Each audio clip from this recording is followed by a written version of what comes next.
Welcome back to the channel, man. As you guys can see, this is a different format video. So you know how I always tell you that this channel is to motivate, this channel is to inspire, and this channel is to just give information, right? So this is going to be something that I've been wanting to do. This is going to be my first time incorporating it. So today we have Charleston White, Uncomfortable Conversation, speaks to the youth, I guess, at a jail or a juvenile detention center in St. Louis. And, you know, like I said, a lot of what I want to do with this channel is just put information out there and bring attention to things that's going on in this world. And a lot of kids that's in the juvenile system, a lot of it comes from the systems with the conditions in which they were born in. You know, and I guess he's gonna touch on to that. So that is something that I want to do in the future, not just with videos like this, but with other videos too, based on stuff that we actually have conversations about.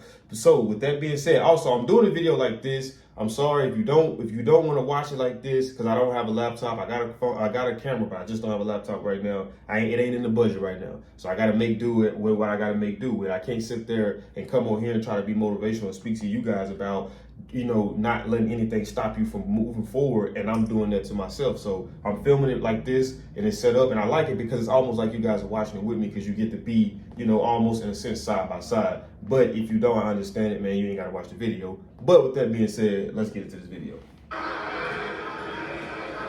And see, something else I want to do too. A lot of people, I wouldn't say that Charleston White is misunderstood. I would say that people refuse to understand him. He says a lot of things for shock value, but he's really an intelligent man. And I want to use this channel to show you that side of him, not the antics, not the bullcrap, but the intelligence in which this man possesses. So this will be one of those videos right there. So let's go ahead and get into this thing.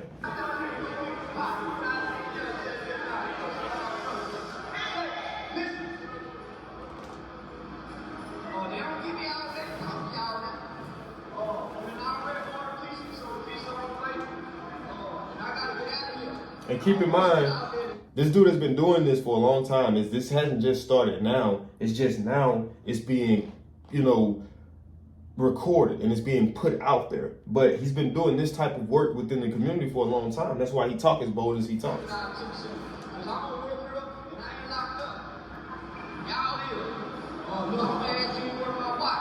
said he forfeited the privilege to wear a watch like this here.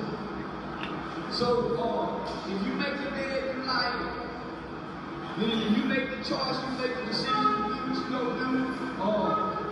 You can't blame your parents. And the reason why I say you can't blame mom and daddy is because once you understand right from wrong, it ain't the white man's fault. And listen, and that's most black people's excuse. It's the white man's fault. But how is it the white man's fault for you making choices and decisions like what he's just saying? You made the choice to go do that. You made the decision to go do that. Whose fault is that other than yourself?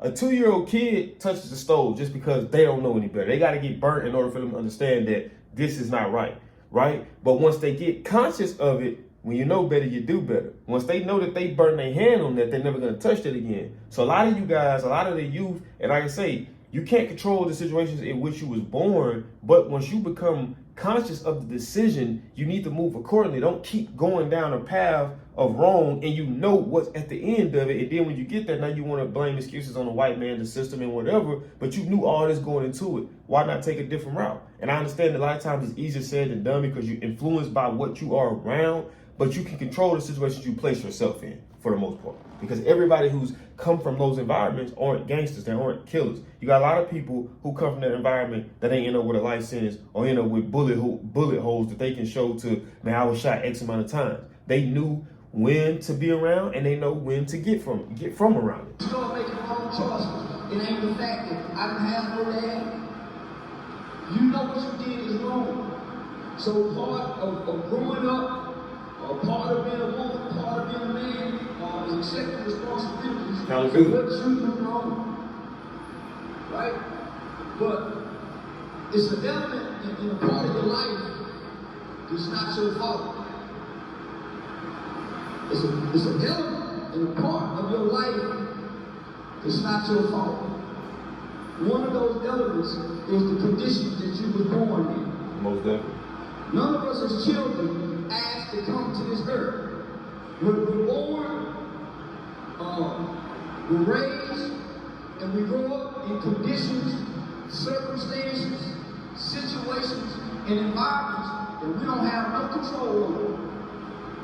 So before I start speaking, I want to tell each and every one of y'all whose hand I shook that whatever has happened to you in your life is not your fault. This hasn't happened to you. Y'all broke in here. Yeah, they didn't come pick you up innocent. Most of y'all broke in here and asked to come here by choice. But as a child growing up, whatever has happened to you is not your fault. Some of us been abused, some of us been neglected, some of us been molested, some of us been beaten, some of us can't imagine what another one of us has gone through as a child. So I'm telling you, it's not your fault.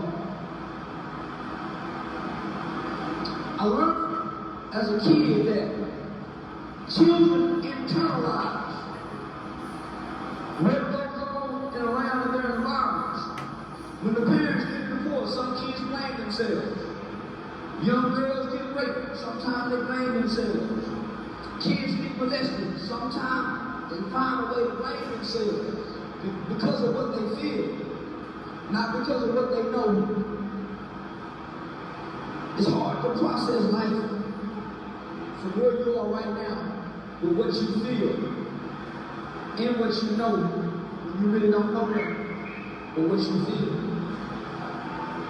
I'll say that again.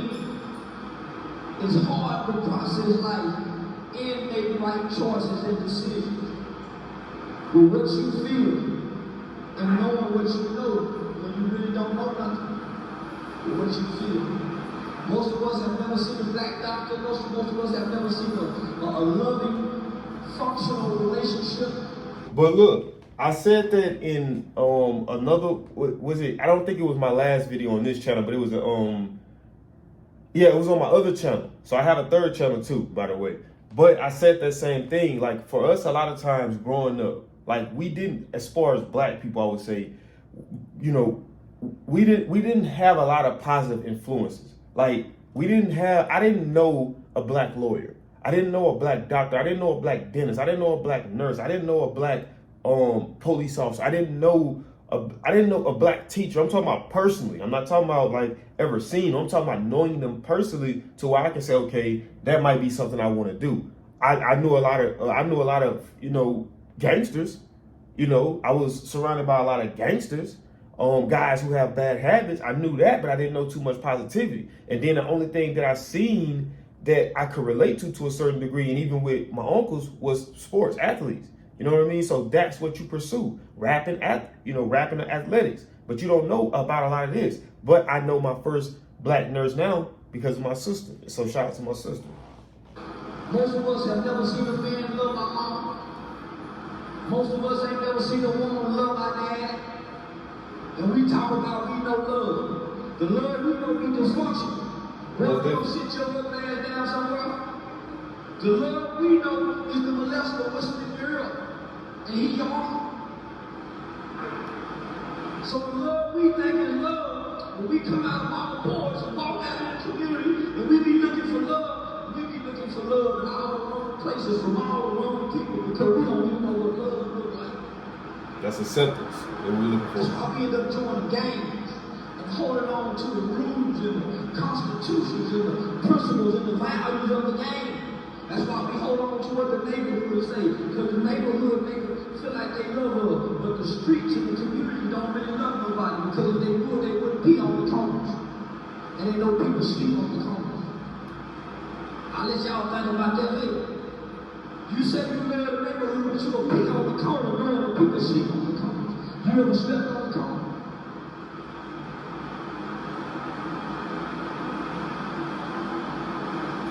I want to tell you as a kid that I discovered that a 47-year-old man who came through the juvenile system just like you, I'm a state baby.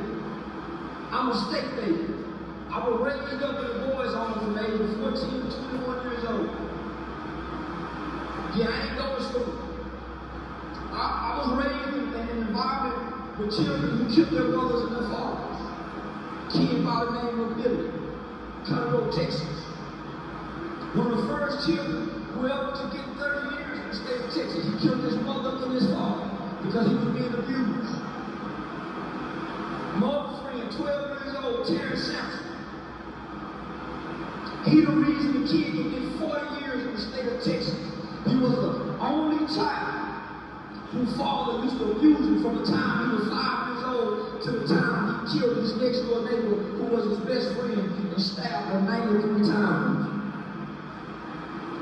Stabbed her 93 times at 12 years old. 93 times. He laughed. And his dad used to do him like that. I remember I asked him a question one time, and he said the first time he had a thought to kill somebody, he was 5 years old. Now let him laugh.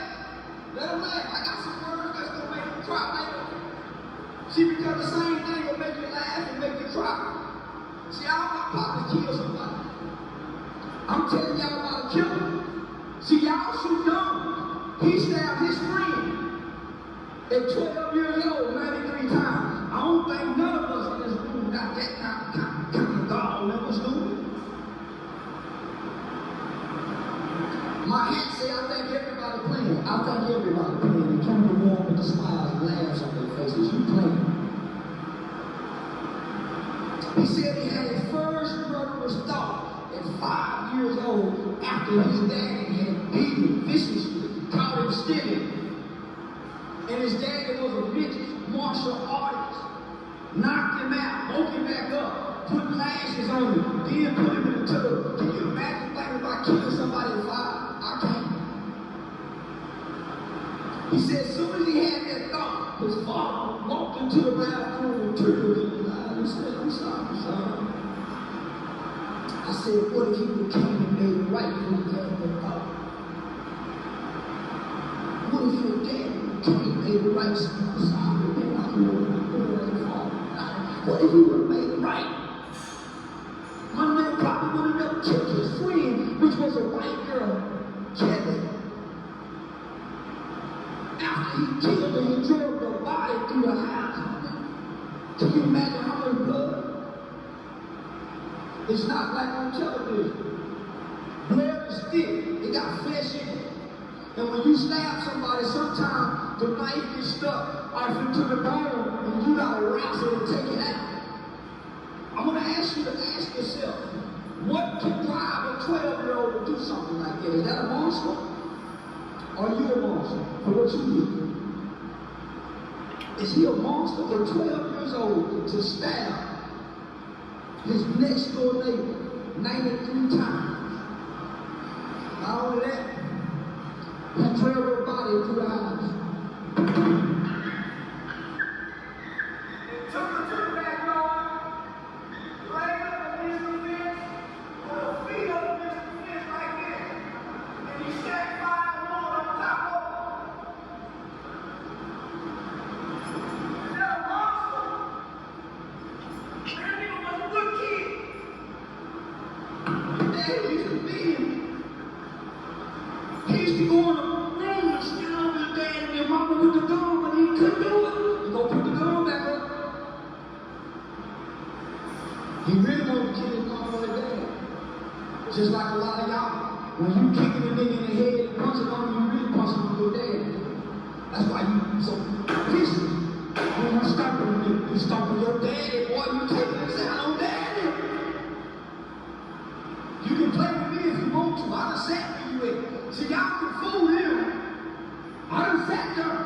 I done played crazy with the Prozac. Yeah, they had me on Prozac. Yeah, baby. I was taking the medication. My mama say, take that boy off there. I don't want my son on that. I was just playing.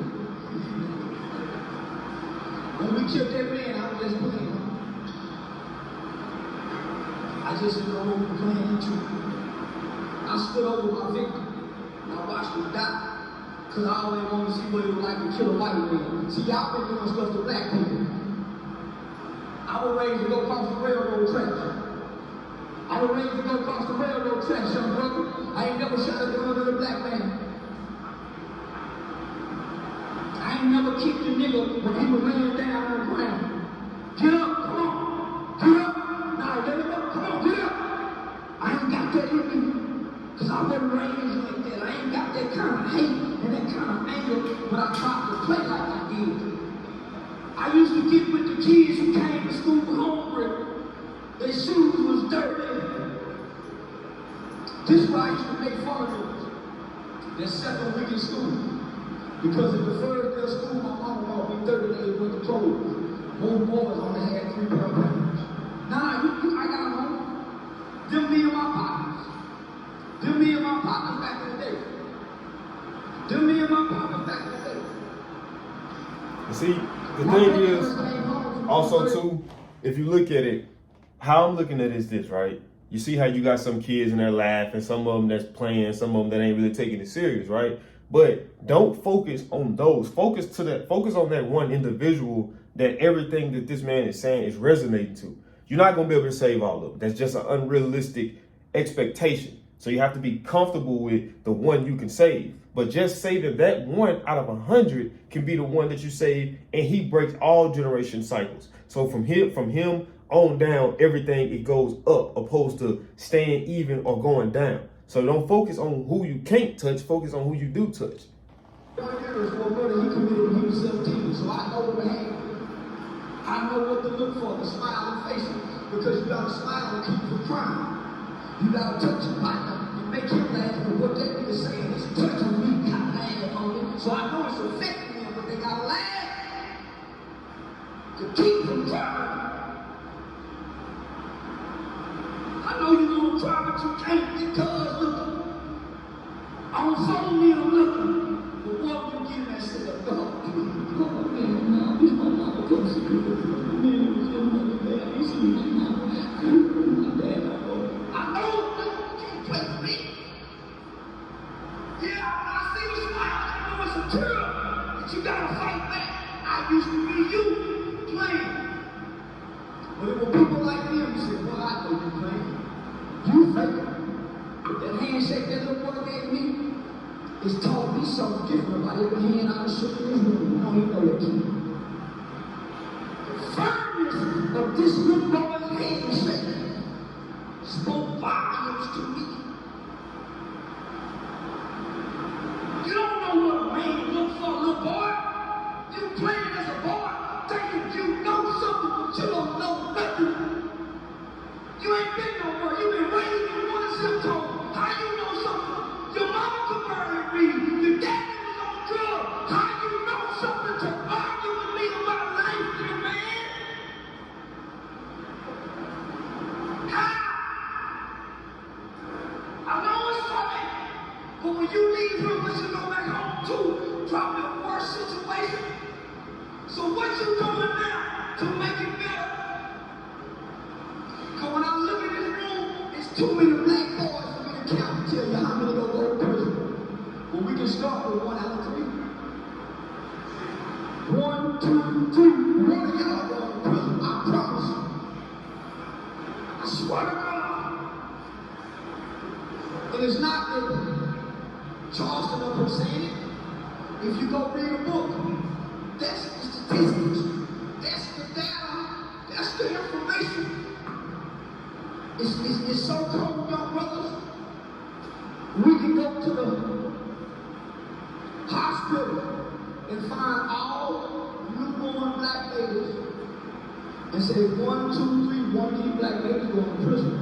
Because to live in America as a black man or as a black male, it says 1 in every 3 black males in America will go to prison or be on some form of community supervision in their lifetime. So while you laughing and while you smiling and shaking your head, go look at your mama's brother, look at your granddaddy, look at your granddaddy's brother, look at your daddy, look at your daddy's brothers, look at your mama's male cousins. Go look in your family and tell me how many men have been to prison in your family. And when you look in your family, the nigga elbow you laughing with, look at his family. And tell me how many men in his family have been. Then look in your community at your big homie. you tell me what you doing different, it's not going to ensure that you're going to go. And you from the same place they from. You believe the same things they believe. So how you telling me you ain't going to prison? And you already halfway there. How you telling me you already got one foot in? And I just want to tell y'all something. Juvenile delinquents, because I was once one. I didn't go to prison, but all my friends did. And because they came through the criminal justice system, from the starting point of the juvenile system, the criminal justice system said y'all are worse offenders than adults who are committing crime. Because y'all started out so early. Y'all are the ones they consider to be criminal because of your age and committing crime. So guess what? They're going to have less compassion for you as an actor, but this kid mind, this kid mentality, and this baby's brain. That grown man body, that grown man attitude. Yeah, but you got a baby's mind. And you don't even know what you're fighting against. You got a system that break every gangster, every killer, every bad nigga you ever knew. Ain't nobody in the prison system. Nobody. And look, one day I was listening to my barber and them talk, and they was talking about, I guess, some youngsters that was out here doing some stuff, might have been shooting or whatever the case may be. And they was talking about how long one of them was sentenced. I guess they knew one of the kids personally. And I forgot how much time he got, but it was a lot of time. And my barber was like, streets undefeated. But it's the streets and the prison system is undefeated. How many gangsters have the prison system broke? How many of them? It's not a lot of them that goes to prison and walk it all the way up until they die. Most of them go to prison and they trying to get out of prison by any means necessary. So if they got to give up information, or if they got to, denounce all ties to what they was involved in, they're dying and thriving to get out of there. So my thing is this: if it breaks them, what makes you think that it won't break you? Solitary isolation confinement got every pool. I was missing. Next month, home in 30 years in isolation, 10 years in isolation. We ain't getting mad, man. I promise you that. You don't know what you gotta do to your mind and your soul to get that bad home. Man, I was playing. Before I had superintendent, Sandy Burn, and I had them people really believing I was gonna kill, and I ain't never killed nobody. My homeboy put the trigger. I ain't killing nobody. I'm just playing. I ain't doing a man. I come from a gun. I just want to be safe. I don't know what it's like to be poor. I don't know what it's like to know man hungry. When my friend is being like a problem is behind me. All my friends, most of them don't know. My mama don't know. I ain't never seen a rose in the kitchen.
How many